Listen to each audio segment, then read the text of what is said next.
welcome to Turn of Speed. Congratulations on the launch of your new Curve. Thank you. I'd like to start off by asking you about all the new tech that you are giving buyers on the new Curve. So on the Curve.ev, it is based on the Active platform, and Active platform, as we had explained at the time of the Punch, is an all new pure electric platform, and that combines great efficiency, great packaging and great capabilities to come together for making of electric vehicles. The Curve.ev debuts with this platform, and the underpinnings of the Curve.ev therefore build in this kind of efficient, forward-looking, software-integrated, future-proofed platform.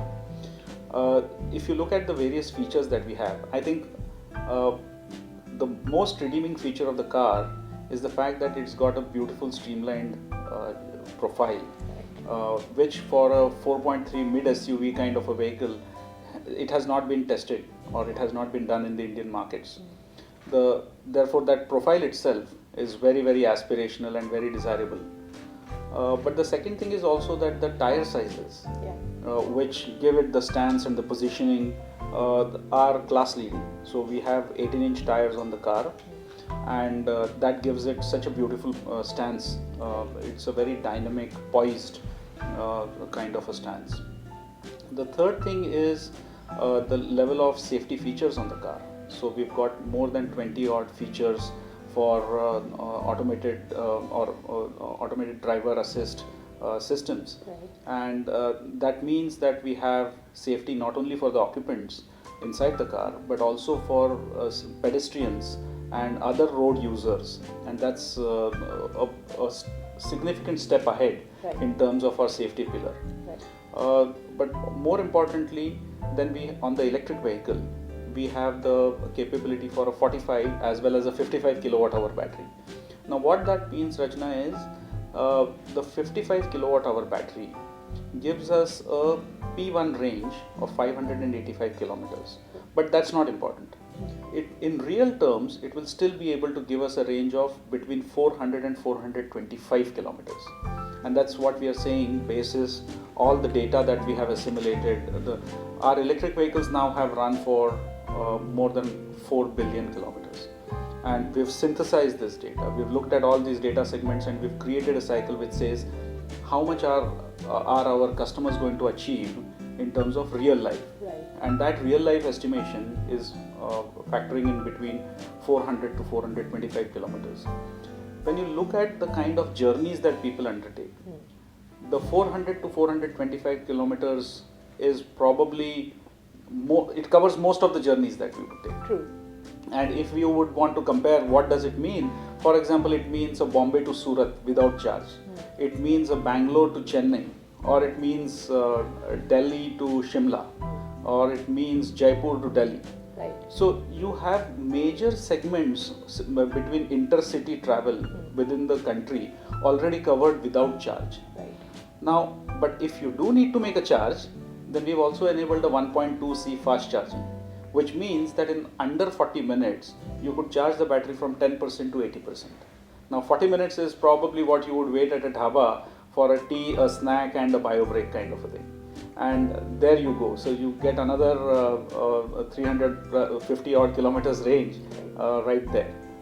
Apart from this, on the car, we also have a massive cavernous 500 liter boot.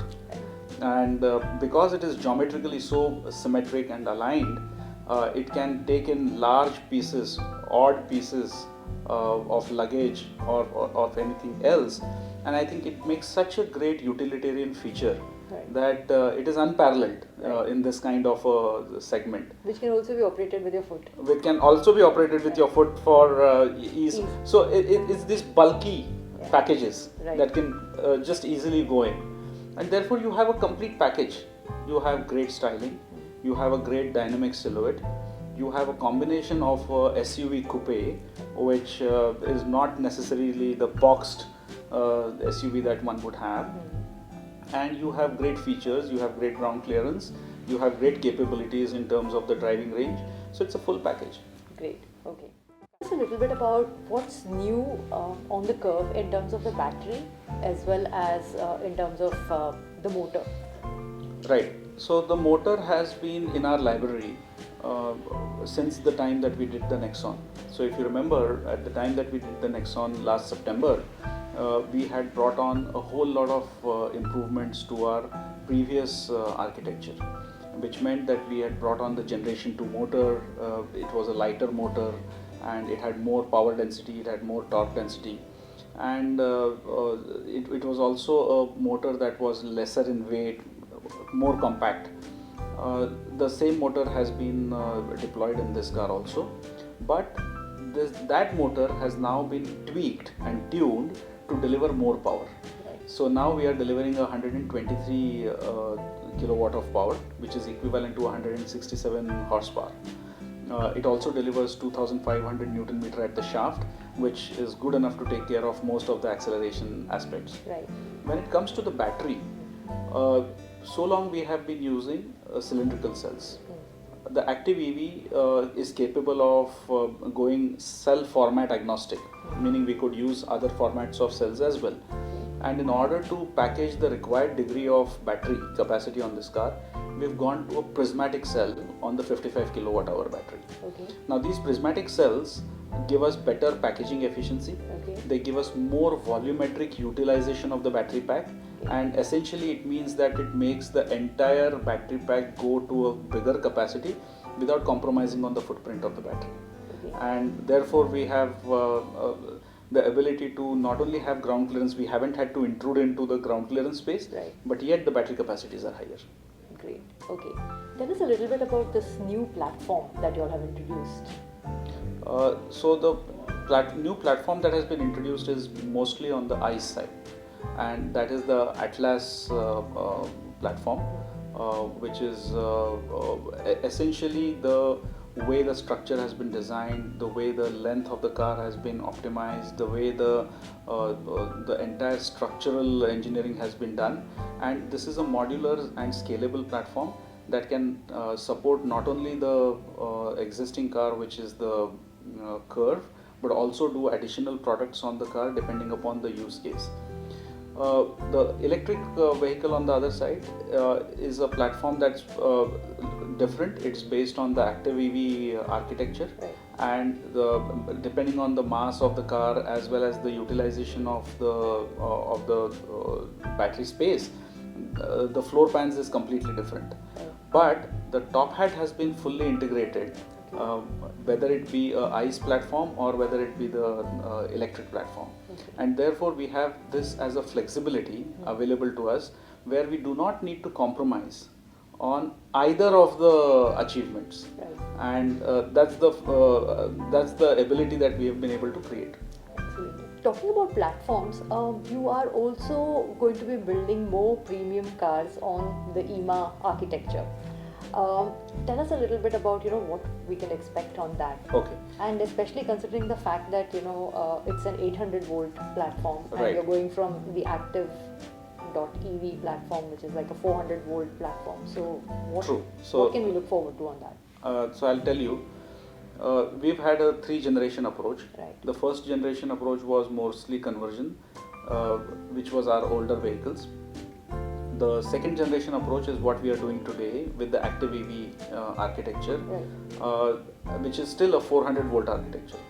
Right. The EMA stands for electric modular architecture, which is a JLR architecture. Right. And that's a 800 volt architecture, which is also a born electric pure premium architecture. Okay. So when you say it is a pure premium architecture, it means that it is globally capable, a world-class platform capable of the highest degree of performance, refinement, as well as capability. Okay. And JLR is going to use this platform to power their own vehicles. We are collaborating with JLR to bring this platform onto the first product of our lineup, which is going to be the Avinya. Right. So Avinya will be underpinned by the JLR EMA architecture, Right. which is 800 volts, Okay. and therefore it will have the capability to do multiple drive arrangements, battery capacities, common batteries, common EDUs, a common electrical architecture, so that the features, capabilities, performance, and the knowledge of the JLR architecture can become resident within the Avinya as well. Excellent. Talking about the Avinya, when can we expect it and how is it going to be a game changer? Because most Indians are looking forward to it. It is indeed a fantastic product. I mean, the kind of reception that we had when we showcased the initial concepts, I think it was amazing to see the kind of reception that it got. We've been working very closely with our JLR colleagues. When you have to understand that when there are two different companies working on two different product lines of their own, there's a lot of integration, collaboration, support, cooperation work that has to go on, and that's all going on in full steam as of now. We have already shared that the product will be available for delivery sometime in 2026, and that's what we are currently working to. We will share more details as we come closer to that date. Great. I also wanted to ask you about the most anticipated SUV, the Tata Sierra. What's happening on that front? Is there going to be an ICE version? Well, we've already showcased the EV version. Yeah. So let's say we will keep some things under wraps for now, but all that I can tell you is we've made some commitments in terms of what products will come at what point of time. And I think if you look at what we had declared only about a year back, we are absolutely on track on that trajectory. The Punch came out in January, the Curve is coming out today, and we've also spoken about the Harrier.ev coming out at some later point, where we will not talk about the dates today, but I think we are on track, on trajectory to do that. And the same thing applies to the Sierra as well.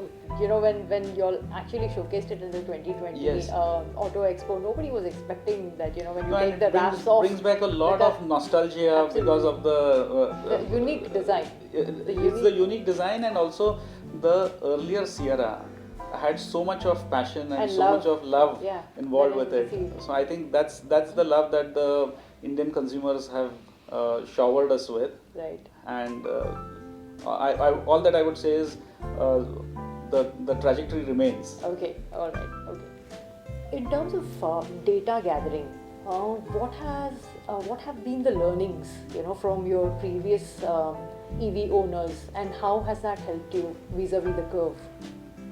So one of the important aspects that I would like to qualify on how we have utilized this data today is we looked at 4 billion kilometers of data. Right.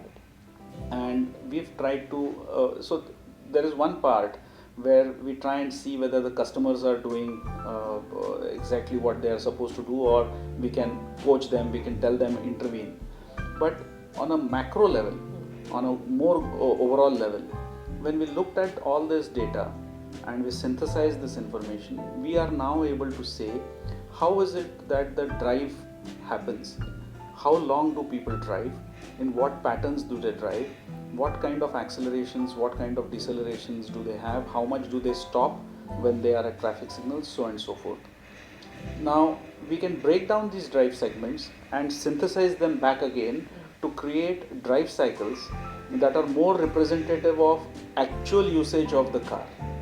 And when you have that kind of a drive cycle, rather than depend upon a specific drive cycle that has probably been optimized industry-wide, you start having the ability to be more specific and be more focused. Right. And that's what we have used in case of the Curve.ev and some of our other EVs as well, to be able to project and predict what kind of real life usage will we get, real life range will we be able to get.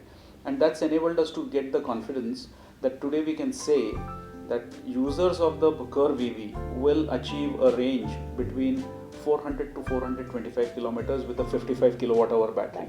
I think that ability to predict, so that we give more transparency, more openness and more sharing with our customers brings a significant amount of trust with our customers. Right. Okay. In terms of crash and safety, Yes. tell us a little bit about what's being done on the new Curve.